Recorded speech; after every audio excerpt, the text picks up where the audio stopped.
Good evening, I'm Liyana Hassanel. Welcome to Bizworld. The country's third largest retirement fund, KWAP, maintained its target to hit 200 billion ringgit fund size by 2025. As of July, it has achieved a total gross fund size of 184.5 billion ringgit. First Deputy Finance Minister Datuk Sri Ahmad Maslan said the funds are invested mainly in fixed income and public equity, while 80% of the fund's investment ratio is in the country. The government, he said, hopes that KWAP, as a government-linked investment company, can implement improvements to increase the size of funds and investments, thus contributing to a better dividend payment for the government. Since its incorporation in 2007, KWAP's cumulative contribution fund stood at about 57.4 billion ringgit out of the total gross fund size of about 184.5 billion ringgit. The cost of developing Malaysia's central database of maritime single window will be borne by the port authorities. Transport Minister Anthony Loke said the system development, which is expected to cost about 20 million ringgit, is in line with the need for speed in the business. The system is also expected to solve issues such as clearance for cargo going in and out of the country. He added that delay in the release of cargo could also cost the traders. All International Maritime Organization member states are required to develop their system by January 1st, 2024. This to enable all information needed for the public authorities in connection with the arrival, stay and departure of ships, people and cargo to be transmitted in an electronic system. The Malaysian Communications and Multimedia Commission, MCMC, is considering to adopt a digital platform regulatory framework similar to Australia and Canada.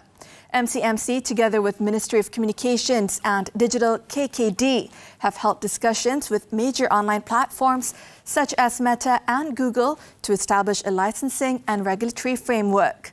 Following the approval of the mandatory news media bargaining code by Australia, Google and Meta voluntarily entered into compensation agreements with news channels as an example of fair compensation.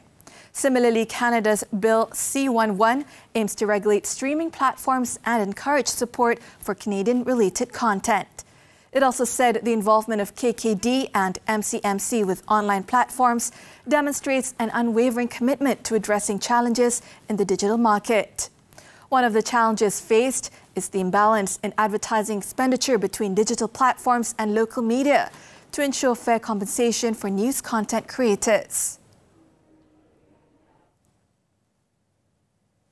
Bank Negara is expected to hold its key policy rate at 3%, adopting the same no-change stance as most of its Asian peers amid signs of moderating economic growth and cooling inflation. Reuters' poll of economists noted that inflation in Malaysia dropped to a two-year low of 2% in July.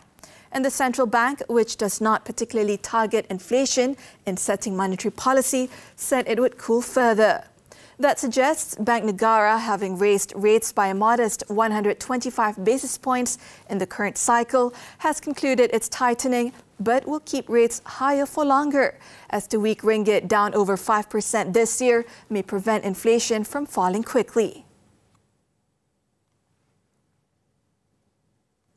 Young local contractors need to be upskilled in line with global demand to compete with international players in the open market arena.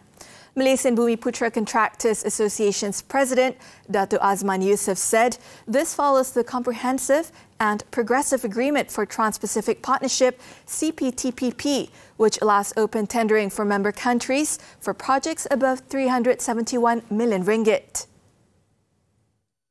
Anak-anak muda kalau tidak berlatih ataupun tidak menceburi dalam teknologi, mereka akan tidak boleh bersaing dengan orang-orang luar. Jadi kita juga mohon merayu kerajaan supaya memberi sikit lebih ruang dan peluang kepada Kontraktor Bumiputra untuk membina juga projek-projek yang berskala besar.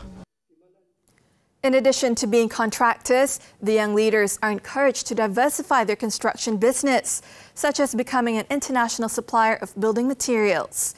These steps are extremely important to add value to local companies as well as assuring a strong job opportunity in the construction industry.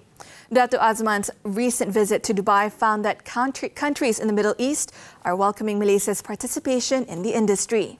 There are 12 members of CPTPP, including Japan, Singapore, and the United Kingdom. That's all the time we have for Bizworld. I'm Liyana Hassanel. Thank you for investing your time with us.